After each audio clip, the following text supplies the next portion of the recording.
After 2,500 years of fervent faith, will people still prostrate themselves for much longer before the three Buddhist refuges? The Buddha,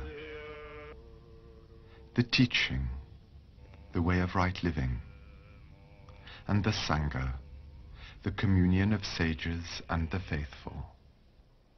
Not far from Bodh Gaya is Vulture's Peak at Rajgir, the important high place for Mahayana Buddhists. For they say that Buddha lived on this mountain for 15 years and gave the teaching of one of the most well-known and important sacred texts of mankind, the Prajnaparamita, the perfection of wisdom, the beyond wisdom. Here, the Buddha gave the great secret to the world. Everything, all beings, all incidents, everything that happens, whether marvelous or frightful, is as real as a mirage appearing and disappearing on the infinite, eternal screen of emptiness, shunyata. For centuries in the past, the Buddhism practiced in Ceylon and Burma, and Mahayana, practiced in Tibet, China, and Japan, turned their backs on each other, criticizing and accusing each other of heresy. Nalanda, where the ruins retain so well the memories of the great era when thousands of monks meditated or studied in its temples and in its cells, Nalanda, the famous university, and from here its teachings spread. Today, in Asia also, the time is ripe for ecumenism. Buddhists from the north and south, from everywhere, come together in the attempt to understand each other in the name of the guide they all share, the Buddha Gautama, the Lord of Compassion. Buddhism was born in India but completely disappeared. But a few kilometers away from the ruins of Nalanda, at the very place where their Buddhist ancestors walked 1,000 years ago, some Indians have built a new university where monks from the world over come to study the ancient holy scriptures. If Pali is the language that was used to write down the Hinayana texts, Sanskrit was used by the Mahayanists, and the works of the Tibetan canon were translated centuries ago from Sanskrit into Tibetan, either by Indians invited to Tibet or by Tibetans who went to India.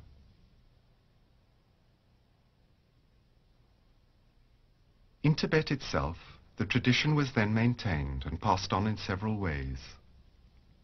Besides manuscripts, the printers used blocks of carved wood, and many Sanskrit texts that disappeared in India during the Muslim invasions have been conserved in the Tibetan version.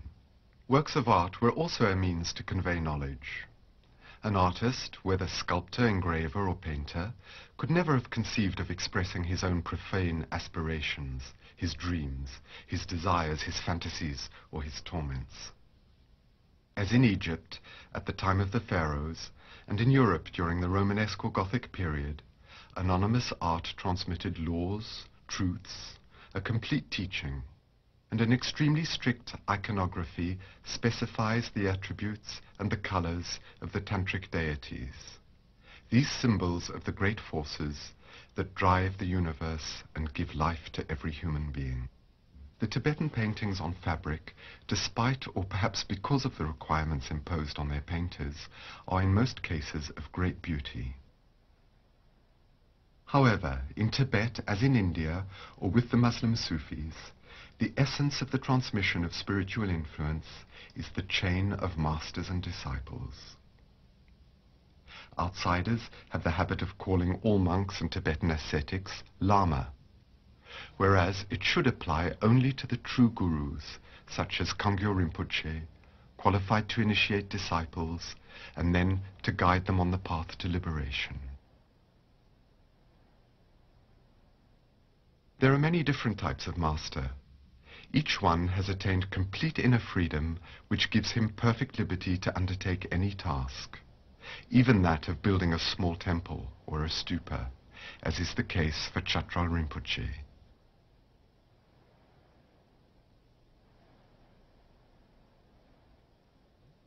The type of succession which is particular to Tibetan Buddhism is that of these masters, chosen from childhood and called tulkus.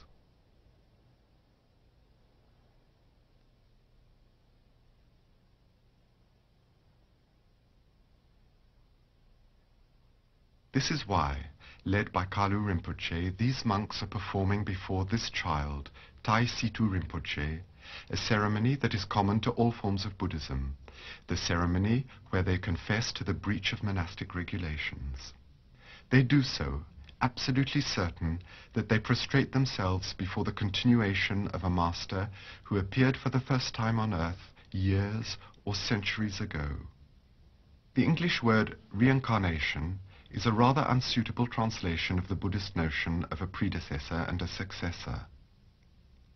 Imagine that at the death of St. Bernard of Clairvaux or St. Francis of Assisi, the Cistercian and Franciscan monks searched for and recognized in another human being the qualities that personified the founders of their orders. Thus, the active wisdom of St. Bernard or the infinite compassion of St. Francis would be perpetuated down to the present day through generations of new incarnations.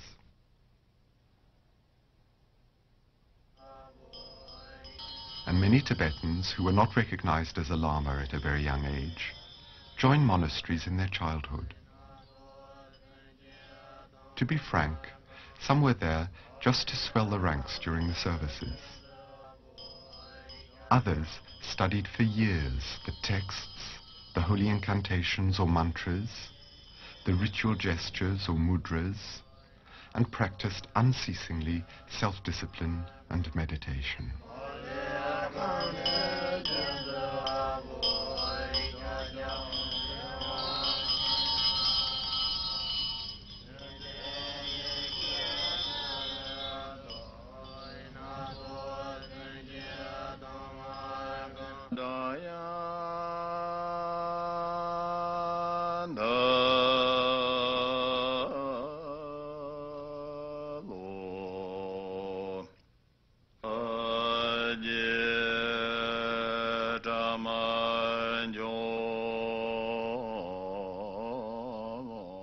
Tibet was not so isolated from the rest of Asia as has often been described, even though it was surrounded by notorious deserts that were hostile to the caravans and by mountains that were hard to cross.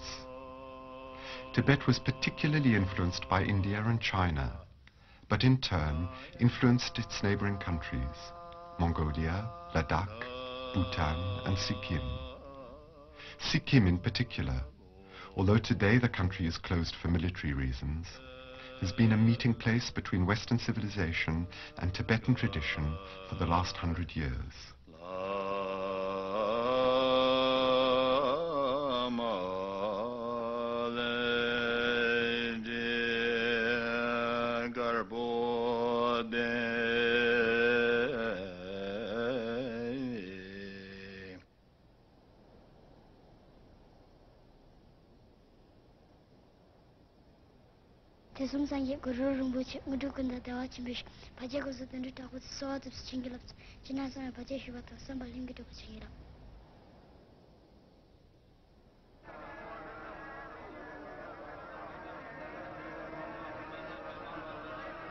Sikkim, under the direction of its king, welcomed the Tibetan orders called Red Hats, or non-reformed, whether Nyingmapa or Kagyupa. The invocations that millions of voices and prayer wheels have repeated in Tibet for centuries still resound today around the great stupa of Gangtok. Om Mani Padme Hum.